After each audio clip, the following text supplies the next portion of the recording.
Assalamualaikum warahmatullahi wabarakatuh. Kami dari kelompok 3 dengan saya Rahmi Oktaria sebagai pengisi suara dan teman saya Maindra Tontomi Rojak dan Latifah Hawarulaini ingin mempresentasikan mengenai akidah dan konsep ketuhanan menurut Islam. Filsafat ketuhanan. Secara harfiah, kata filsafat berasal dari kata filu yang berarti cinta dan kata subhus yang berarti ilmu atau hikmah. Dengan demikian, filsafat berarti cinta terhadap ilmu dan hikmah.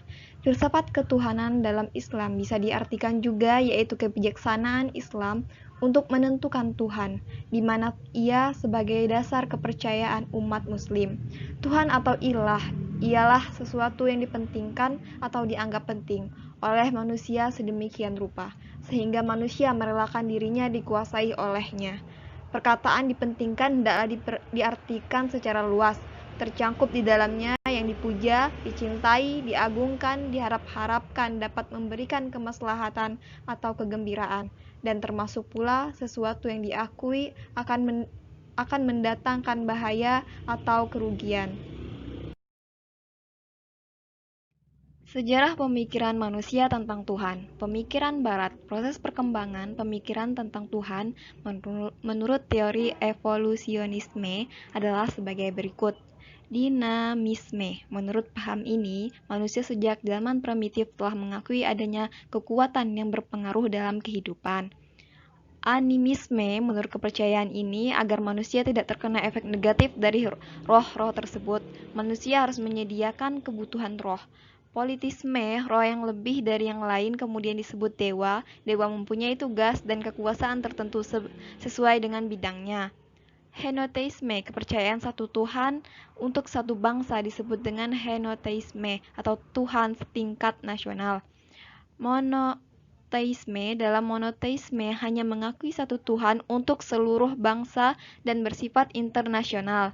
Pemikiran umat Islam, sebagai umat Islam yang lain memahami dengan pendekatan antara kontelektual dengan tekstual, sehingga lahir aliran yang bersifat antara liberal dan tradisional.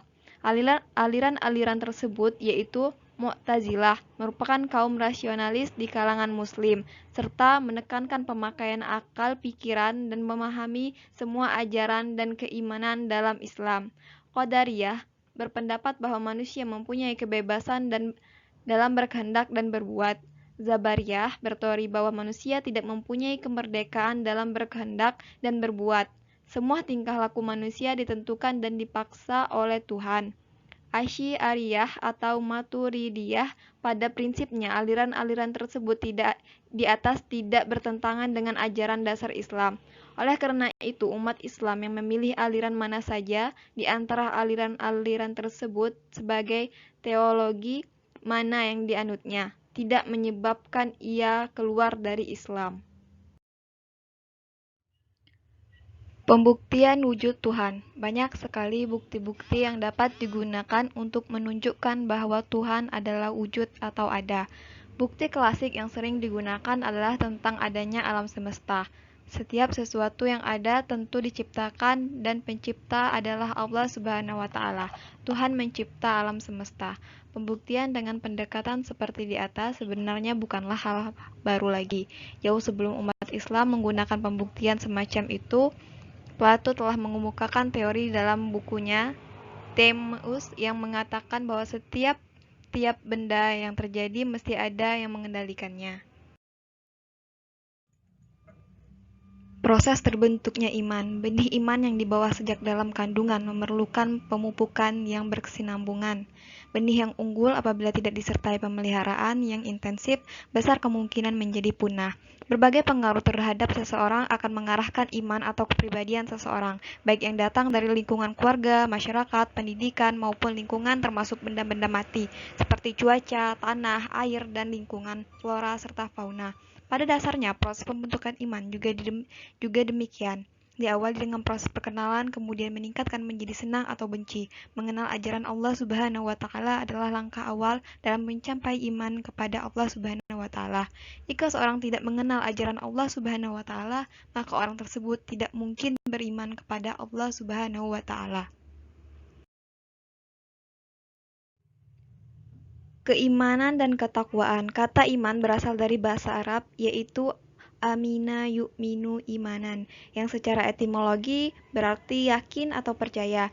Iman kepada Allah berarti percaya dan cinta kepada ajaran Allah, yaitu Al-Quran dan Sunnah Rasul. Keimanan adalah perbuatan yang bila diibaratkan pohon, mempunyai pokok dan cabang.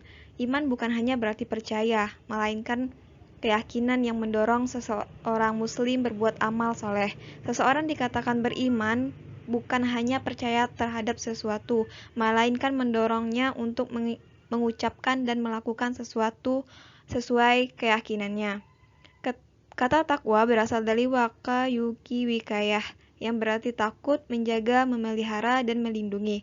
Takwa dapat diartikan memelihara keimanan yang diwujudkan dalam pengalaman ajaran agama Islam secara utuh dan konsisten atau istiqomah. Kata takwa juga sering digunakan untuk istilah menjaga diri atau menjauhi hal-hal yang diharamkan.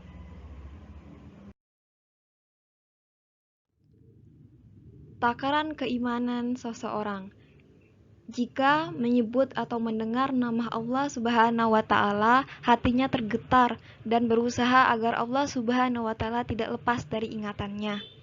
Senantiasa tawakal, yaitu bekerja keras berdasarkan keimanan, tertib dalam melaksanakan salat dan selalu melaksanakan perintahnya, menafkahkan rezeki yang diperolehnya di jalan Allah, menghindari perkataan yang tidak bermanfaat dan menjaga kehormatan, memelihara amanah dan menepati janji.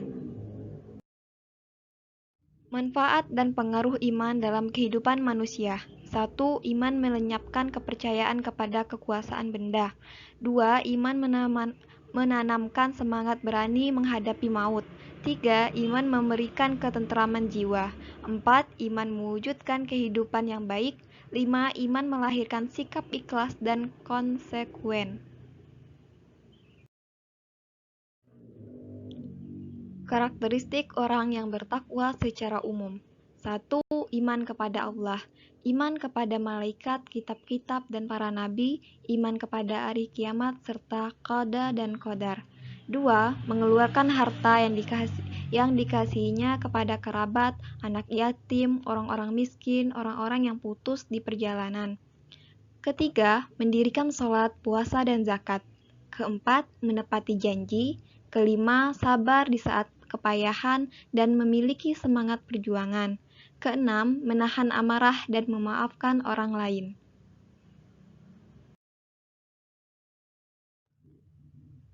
Hubungan ketakwaan. Yang pertama, hubungan ketakwaan dengan Allah Subhanahu wa Ta'ala. Memelihara hubungan dengan Allah Subhanahu wa Ta'ala dimulai dengan melaksanakan tugas atau ibadah secara sungguh-sungguh dan ikhlas, dan memelihara hubungan dengan Allah Subhanahu wa Ta'ala dilakukan juga dengan menjauhi perbuatan yang dilarang Allah Subhanahu wa Ta'ala.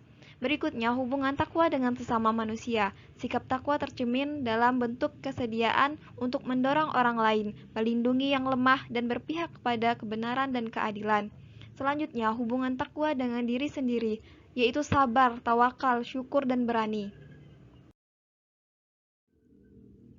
Keterkaitan antara keimanan dan ketakwaan. Keimanan dan ketakwaan tidak dapat dipisahkan, dan pada hakikatnya keduanya saling memerlukan. Artinya, keimanan diperlukan manusia agar dapat meraih ketakwaan, karena setiap perbuatan atau amalan yang baik akan diterima oleh Allah tanpa disadari oleh iman. Semua bentuk ketakwaan seperti salat, puasa, zakat, dan haji merupakan bagian dan kesempurnaan iman seseorang. Implementasi keimanan dalam kehidupan. Implementasi dari sebuah keimanan seorang adalah ia mampu berakhlak terpuji. Allah Subhanahu wa Ta'ala sangat menyukai hambanya mempunyai akhlak terpuji. Akhlak terpuji dalam Islam disebut sebagai akhlak mahmudah atau akhlakul karimah.